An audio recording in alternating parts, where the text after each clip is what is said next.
Hey everyone, welcome back to my YouTube channel. आज हम बात करने वाले हैं कि आयुष काउंसलिंग में जो भी डॉक्यूमेंट रिक्वायर्ड हैं, स्टार्टिंग से लेकर के एंड तक सारे डॉक्यूमेंट्स के बारे में मैं डिटेल में बात करने वाला हूं इस वीडियो में। आप अगर चैनल पर नए हैं तो मेरे चैनल को सब्सक्राइब करिए और वीडियो को लाइक ज़रूर करिए। चलिए मैं वीडियो को शुरू करता हूँ।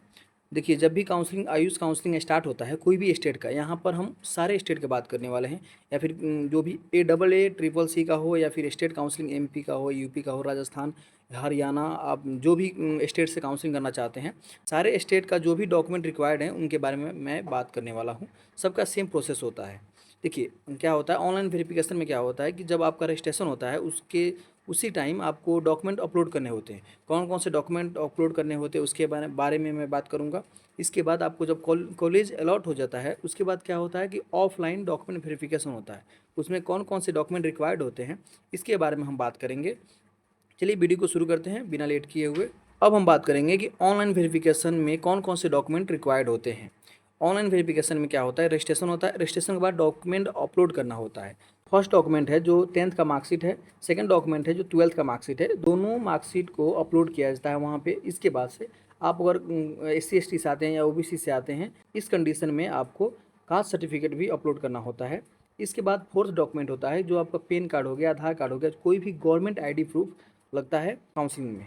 अब हम बात करने वाले हैं ऑफलाइन वेरिफिकेशन में कौन कौन से डॉक्यूमेंट रिक्वायर्ड होते हैं। तो सबसे पहले है, जो आप काउंसलिंग जब स्टार्ट किए थे तो रजिस्ट्रेशन किए थे, तो रजिस्ट्रेशन का जो स्लिप होता है वो लगता है।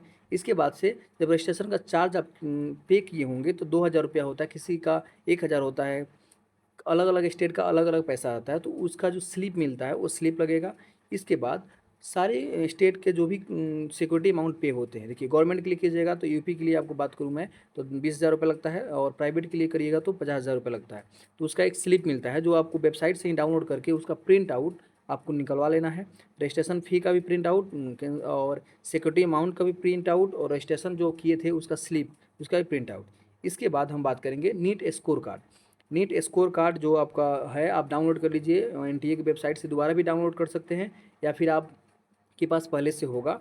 इसके बाद बात करें एडमिट कार्ड। नीट का जो एडमिट कार्ड था वो भी बहुत इंपॉर्टेंट होता है। अगर आपके पास नहीं है तो अभी वेबसाइट ओपन हुआ है, वहाँ से आप डाउनलोड कर लीजिए, क्योंकि आपको एंड तक इसका ज़रूरत पड़ेगा, NEET scorecard and admit card का। इसके बाद हम बात करें 10th का मार्कशीट के बारे में। 10th का मार्कशीट लगेगा, आप कोई भी बोर्ड से हो मार्कशीट लगेगा। 12th का भी सेम मार्कशीट लगेगा। बहुत सारे बच्चे हैं जो 12th में इस साल एग्जाम 12th का दिए थे और उनका डॉक्यूमेंट अभी तक घर पे नहीं आया है, कॉलेज में ही है, तो जाकर आप कॉलेज से ला लीजिए, क्योंकि ज़रूरत पड़ेगा 12th का मार्कशीट का। इसके बाद ट्रांसफ़र सर्टिफिकेट, जो TC हम लोग बोलते हैं, ट्रांसफ़र सर्टिफिकेट आपको कॉलेज से मिलेगा, जाकर आप कॉलेज में जाकर ले लीजिए। इसके बाद हम बात करें नेक्स्ट डॉक्यूमेंट के बारे में, तो कैरेक्टर सर्टिफिकेट।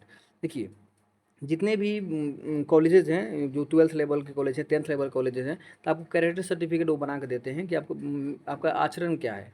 इसके बाद से आता है माइग्रेशन सर्टिफिकेट। जब आप CBSE बोर्ड हो, बिहार बोर्ड हो, या फिर कोई भी बोर्ड से हो, जब आप मार्कशीट लेने जाइएगा 12th क्लास का, तो उसके साथ आपको माइग्रेशन सर्टिफिकेट भी दिया जाता है।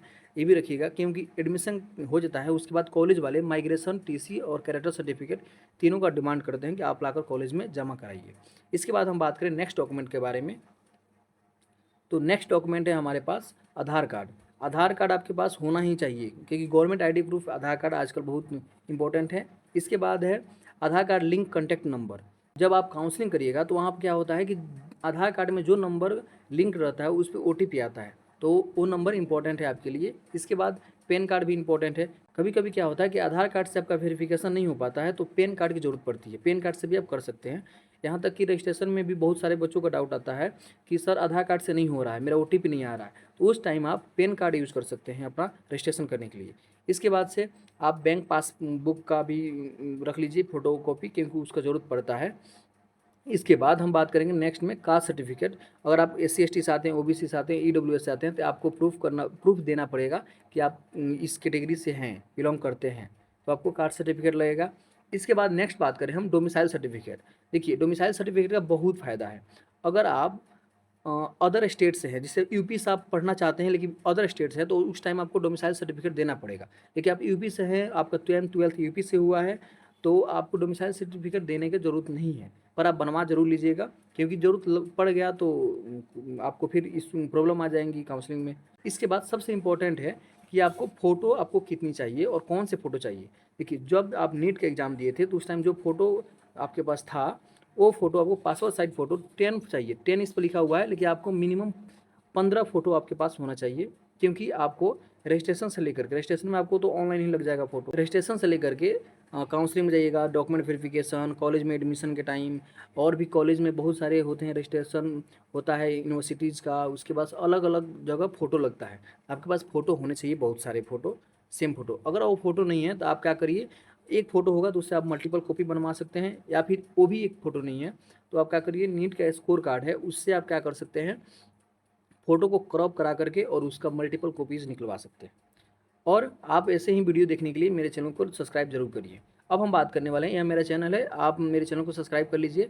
जब मेरे आप चैनल को विजिट करिएगा तो प्ले लिस्ट में जाइएगा, तो वहाँ पर मैं बीएमएस कॉलेजेस का, बहुत सारे कॉलेजेस का रिव्यू डालता हूँ, जिससे आपको क्या होगा कि पता चलेगा कि कॉलेज का फ़ी कितना है, कॉलेज के बारे में पता चलेगा, लोकेशन क्या है, उसमें उसमें हिडन चार्जेज जो हैं क्या हैं या नहीं हैं, हॉस्टल चार्ज क्या है, इसके बारे में आपको बहुत सारी नॉलेज मिलेगी।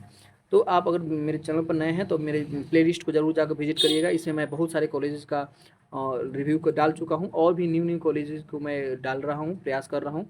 आप अगर चाहते हैं कोई कॉलेज को रिव्यू देखना तो आप ज़रूर कमेंट में बताइए कि कौन से कॉलेज का रिव्यू देखना चाहते हैं। Thank you for watching this video.